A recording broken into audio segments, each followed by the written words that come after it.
Since 2011, Myanmar has embarked on a historic process of reform both for its own people and the region. Deeply committed to support Myanmar's transition process, the EU is today one of the major donors assisting Myanmar, providing over 100 million euros each year in grants for development assistance. Over the course of 2015, the assistance has been used to support activities implemented by international and local partners all over the country, including in the most remote areas of Myanmar. EU development cooperation is focused around four main sectors. Rural development and food and nutrition security is one of the main sectors of EU assistance, with programme activities spread across the country. In addition to EU funding the Livelihoods and Food Security Trust Fund (LIFT), the EU also supports rural communities in creating sustainable livelihoods, making smallholder agriculture more productive and improving the income of the rural poor. Education is a top priority for the EU in Myanmar. EU assistance supports quality basic education, which aims to bring more children to school, improve teacher performance, and strengthen national education systems.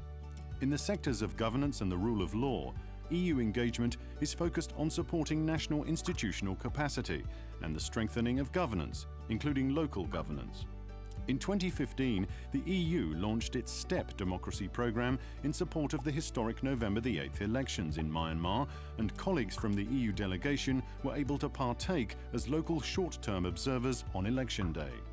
EU support is also channeled to improving people's access to justice, as well as to the reform of the Myanmar police force to become a police service for the people, based on respect of human rights and fundamental freedoms and international best practices. The EU supports the peace process in Myanmar, seeking to balance assistance to different actors and stakeholders, structures and institutions surrounding the peace process. The EU has implemented a range of activities directed to NGOs in all ethnic states, providing substantial support to community-based organizations in conflict-affected areas.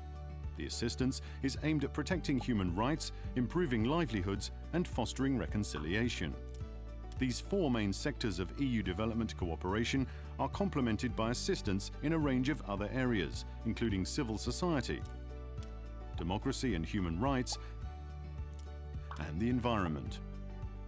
Trade between Myanmar and the EU has resumed with increased strength since the EU reinstated access for Myanmar products to the European market. Building on previous engagements and the opening of the Euro Chamber, the EU continued in 2015 to support Myanmar in developing its trade potential and reintegration into the world trade system.